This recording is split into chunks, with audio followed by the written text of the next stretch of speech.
Raptors fans, welcome into Raptors Today outside Scotiabank Arena at Gate 1. I am Akil Augustine, joined by Sherman Hamilton, and we are talking Raptors brand basketball on a slow week coming off of a disappointing loss on the weekend, but still focused on more than halfway through training camp and kind of making observations on the roster. We'll start with, of course, the biggest revelation that the Toronto Raptors have had from the back end of their unit, and that is Dalano Banton, a young man who had a busy summer, of course, representing Canada with the FIBA national team, and then, of course, Summer League, one of the bright spots there, now averaging about 10.5 points, shooting 62% from the field.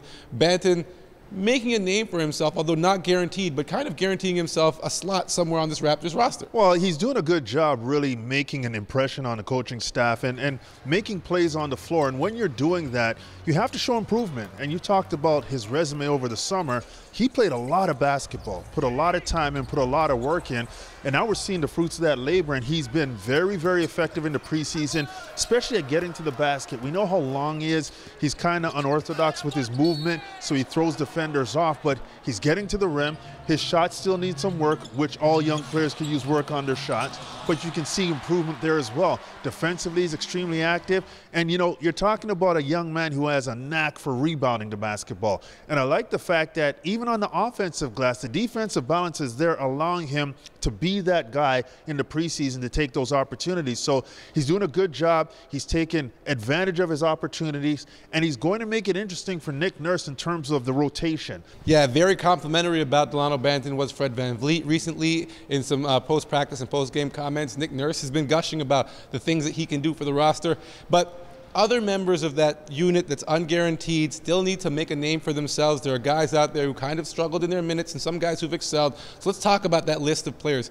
We've got DJ Wilson, we've got Josh Jackson, and unfortunately for Justin Champagnie, who's been dealing with injuries throughout this camp, the pressure's on him now in the limited time he may or may not get, and with the resume he's already built in the beginning of training camp, to maybe, hopefully, have done enough to impress the coaching staff. What do you make of this group who's actually getting graded day by day by the entire coaching staff? Yeah, absolutely. I mean, Justin and DJ have some familiarity with this organization in terms of their history, so there's more of an understanding of what they bring to the table. That doesn't mean that they got their foot in the door. That means that they got to continue to show that they're getting better and they have value that they can add to the squad. You know, you're talking about two young men who impact the game different ways. You know, you look at DJ, he's more of that guy who can play down low. He can hit that jump shot at times, but he's going to be effective on the glass. And Justin does a good job, and I saw this last season as well. He's always around the basketball. For some reason, he's around the basketball. He's got that knack, and as an undersized forward, that really helps to have that instinct to be around the basketball. And then Josh Jackson, this guy's been around the league. He was a high draft pick. He's trying to show that he deserves to be a part of the rotation, not just make the team.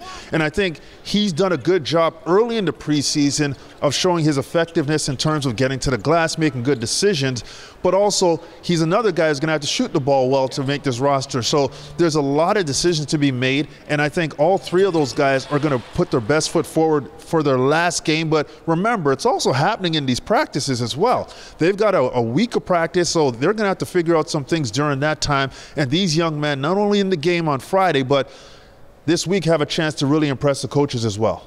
The pressure is on for this group of young players. As mentioned by the coaching staff earlier in the camp, they're being graded by each coach every day, so every practice counts so much. But we do know where the buck stops, and that all stops with head coach Nick Nurse, who spoke with the media post-practice. We hand you over to Coach Nick Nurse now. Nick, you had Precious in there a little bit longer than the regular rotation guys the other night. You got a chance to run some of the offense through him in scenarios that maybe you wouldn't normally. What was that part of the thinking, and what did you see from him in those situations? I think was in the moment the other night part of the thinking to get him some more reps and opportunities for sure. And again, I'm just trying to see different areas where we can get guys the basketball, and you know, there's a lot. It's a lot of moving pieces. Like, he's in there, who's in there. Gary has his moments where we go to his but who's on the floor when he's doing that? When can we go to OG? Who's on the floor when he's doing it? So I think it's a working through process for a number of different reasons. the other night was Precious's night. And again, I think it's going to be a real key to our offensive production this year is where are we going when certain lineups are on the floor and what does it look like? For the most part, he looked a lot more comfortable in those scenarios where he's catching the ball on the block and making reads. Yeah.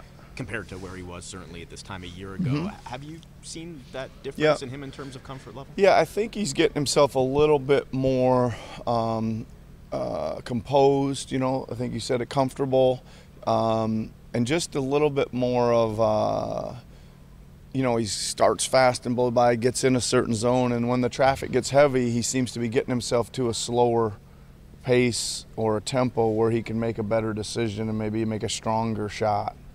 If that makes sense. Does that Does that just come from reps and experience? I think so. I think it comes from him working on it and just understanding that he, that's what he needs to do to have more success. I mean, for me, he's got such a he's got size and he's got strength, right? Advantage is that he got to make sure and use those. He's not trying to always make the speed skill move, right? Sometimes it's a power move, right? And the power move sometimes requires you to slow down, gather yourself, and go from there.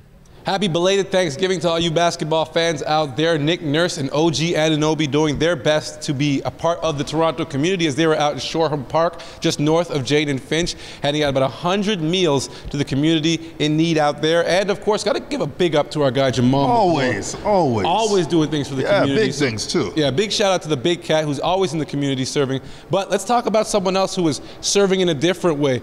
Lots of talk about Scottie Barnes potentially being that point guard, second unit guy when they take Fred VanVleet out. Ball control, struggled a bit at times this offseason or this preseason, but against the Bulls, we saw pick and roll action that featured an exploitation of Nick Vucevic by Scottie Barnes in that roll man position, and that just adds a whole new wrinkle to the potential of his game. How does that open up the floor for the Toronto Raptors? Well, I think when you're talking about pick and roll, obviously the ball handler is a decision maker, and also the rollers, especially when they roll into that short roll. They don't roll all the way to the basket. And Scottie Barnes is a very good decision maker. He does a good job in terms of reading the defense, and if he's the guy who's rolling into that short area, well, all of a sudden now he's got bigger bodies coming at him, which he can navigate off the dribble. He's got that jump shot from 15 feet that he can make, and he can also, with one dribble, get all the way to the basket. So there's a lot of options for Scottie, and I like that situation because he's going to compromise the back lines of the defense because they're going to have to meet him early, and his quickness and decision-making should be able to pick that apart. So let's talk about Fred VanVleet, who, of course, along with Gary Trent, one of the better three-point shooters on this team, and they're going to need the contributions from those guys in order to up those numbers. So with Fred VanVleet now, a lot of talk about his offseason training regimen. He won't give us the secret sauce as to what he's doing differently this year, but people are paying attention to the fact that even in preseason, the numbers are a bit down. The percentages aren't where we'd like to see them. But again, it only matters during the regular season. But let's talk about when we can expect to see a prime Fred VanVleet, because we know he was run a bit ragged, a bit thin with the amount of minutes that he's had to play throughout the last couple seasons, and he's trying to be peaking at the right time, as he's mentioned. When do you expect to see Fred come into form? Well, I think Fred's going to hit the ground running for the regular season. I don't think he's going to try and overextend himself. Listen, he wasn't there late in the playoffs for the Raptors, and he had some injuries that he had to deal with. And I think Fred, over the offseason, realize that he's got to do some things differently in order to make sure or give himself the best opportunity to be there at the end of the season when they need him. And I think those kind of decisions come from leadership. They come from an understanding of you are the guy that's going to lead this team. How can you be better at that? Well, physically, I'm sure he made some changes. Maybe there's some diet changes. Maybe there's some workout changes. But Fred's a very smart individual, and he's going to get information from people he knows that are going to give him the right stuff. So it's funny how the game just keeps evolving. You think you figured out the offseason, it's super go hard. It's been for other players in the past, get in shape. And then you realize you're playing a lot of minutes, so maybe you can't attack it that way. The game constantly evolving, and Fred VanVleet now, of course, at the forefront of trying to understand exactly how he can change his offseason regimen to be more effective for this group. Speaking of this group, our cameras were down at Raptors practice to hear what the players had to say, so let's see what was going down post-practice. Hey, Thaddeus, it's been years in your career. You probably don't need a lot of preseason minutes, but are you getting enough to get your game to where it's got to be for opening night? Yeah, I mean, for what I do, it's just playing basketball, just using smarts and intelligence, and just going out there and just doing what I do. I'm not a guy that needs to go out there and score 20 points a game. I'm not a guy that needs to go out there and grab 10 or 15 rebounds a game or anything like that. I'm, you know, a piece that can go out there and be an intangible guy that can kind of piece everything together, be a kind of like the synergy for the team a little bit. You know, just, you know, making sure that everything's kind of flowing and moving when I get out there. We have really great chemistry, and just making sure like all those things are working in our favor. So it doesn't really matter.